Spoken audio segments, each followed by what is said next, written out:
Hello and welcome, everyone, to Race the Sun. I've been rather addicted to this game lately. It's quite addictive, and you might be able to tell from my complete disregard of what's happening on screen that this is post-commentary.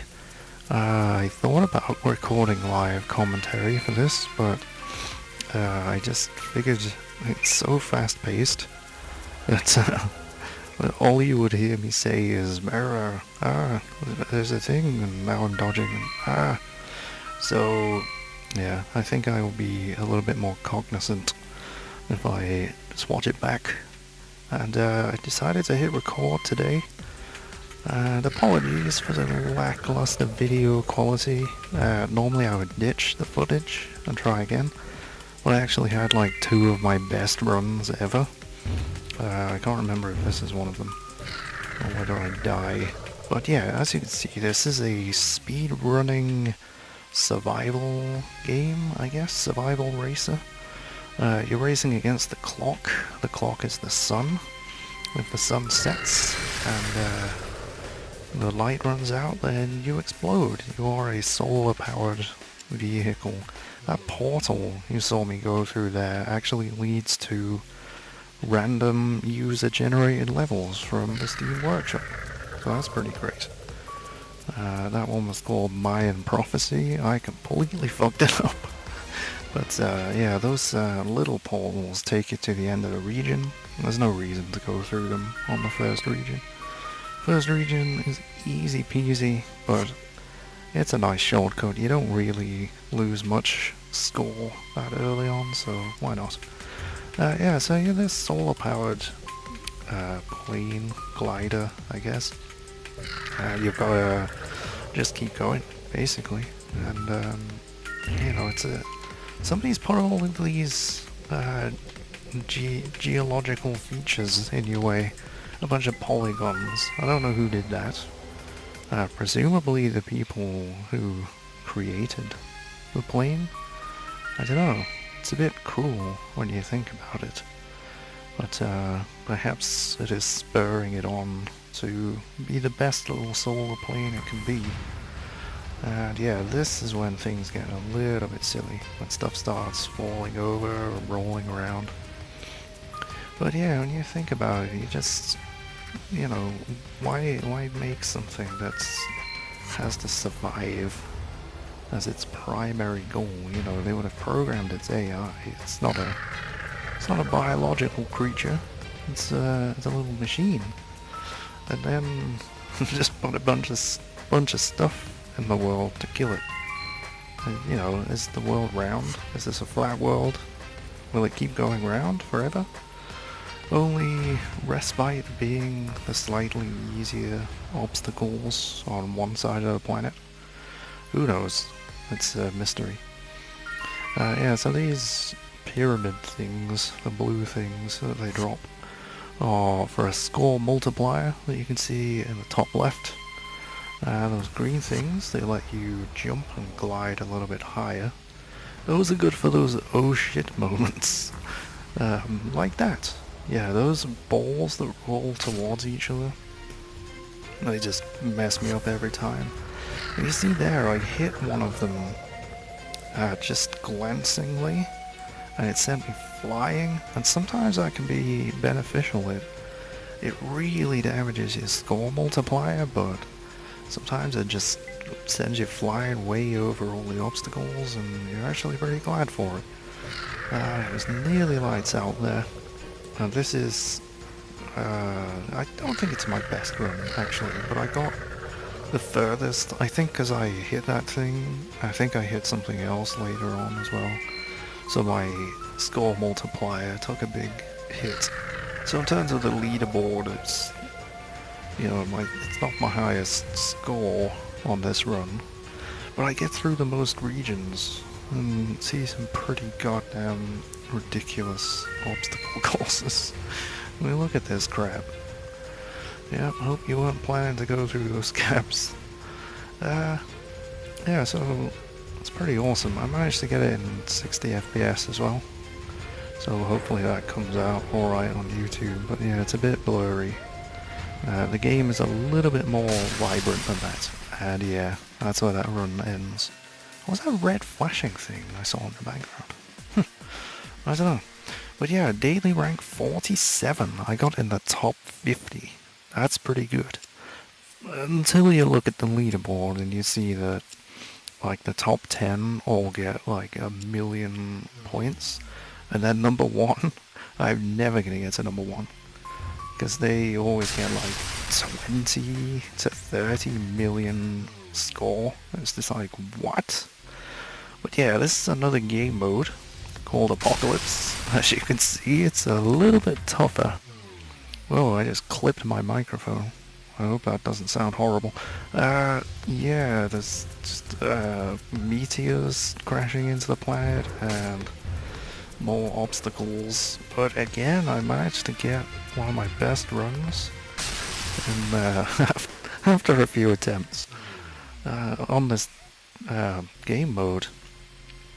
And it's really just about learning the level components, because they get randomly arranged every day. Every day is a new level, and you can set yourself a new challenge every day. You can never get used to it, which is cool. But they are composed of little vignettes, and you learn to deal with them. Because there's like one obstacle I think I just saw there where there's like a thing in front of you that caterpillars, and you have to go through the gap underneath it as it moves along. And the first time I encountered those, I just crashed into it like 10 times. But you know, once I got used to it, I was just like, oh, I can go through that every time now. And those cubes that roll as well. I still can't get used to those balls that roll towards each other though. But I'll take the free flight. Yeah, so I think this is the best run now. Yeah, I found one of those portals, and yes, I will go through those on the Apocalypse level. Screw that shit. And you should have heard the swear words that came out of my mouth when I hit that cube then.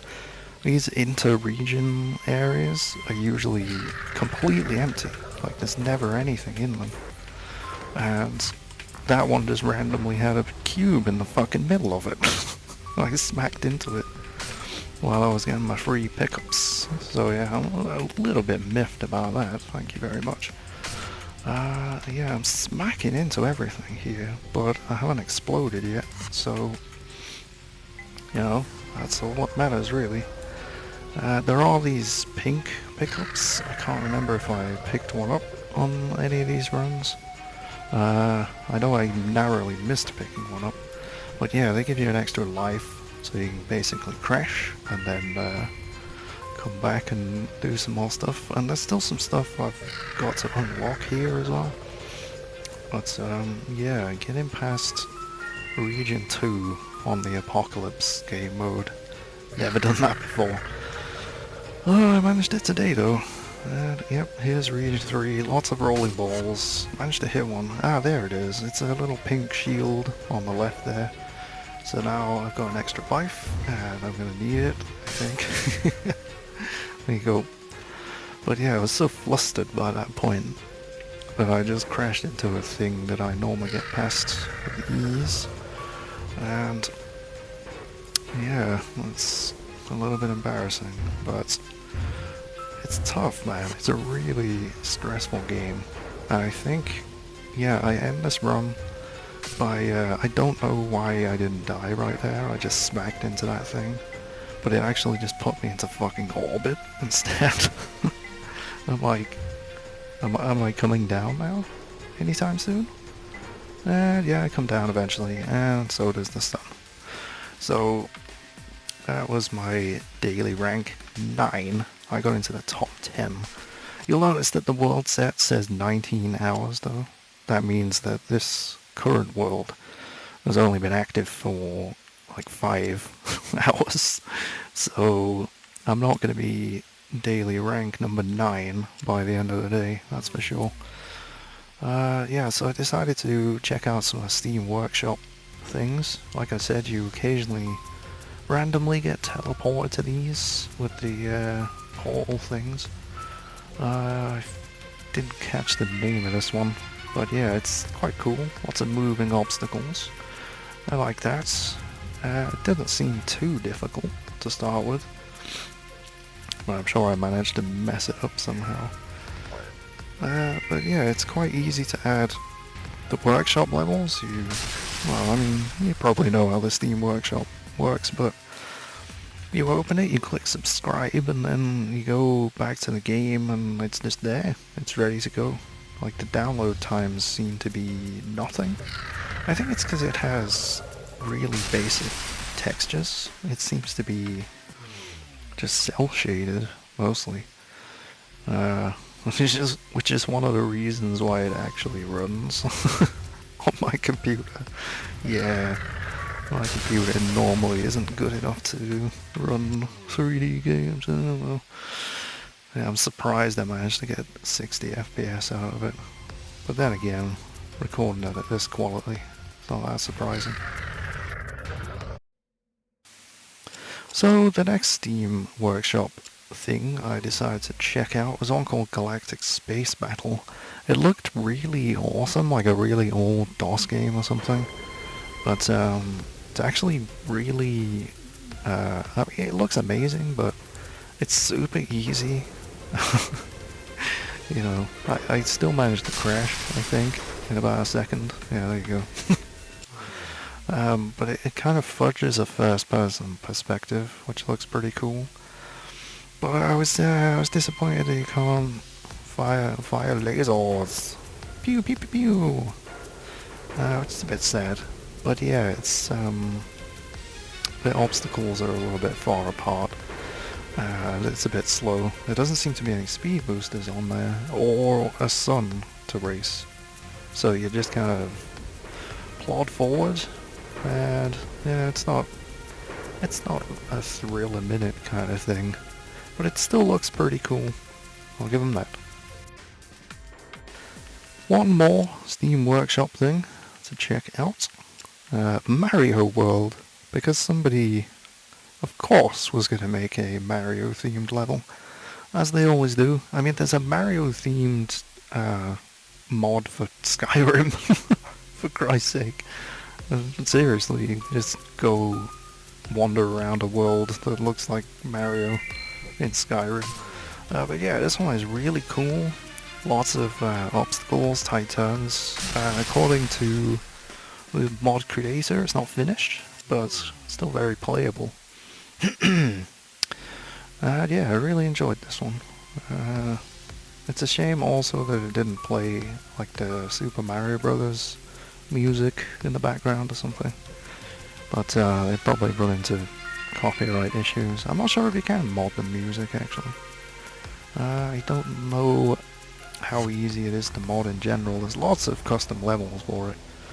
I'll probably check some more out at some point. But I'm addicted to that leaderboard now. I'm going to be playing the proper game modes until I get to number 1. No, I'm never going to get to number 1. I'll probably keep playing a little bit more, but yeah, that happens. I mean, that was easy to dodge. So apparently I can play Twitch games. Didn't know I could do that. I thought my reaction times were just terrible. So thank you for joining me for Raise the Sun. I hope you'll check it out. It's pretty good.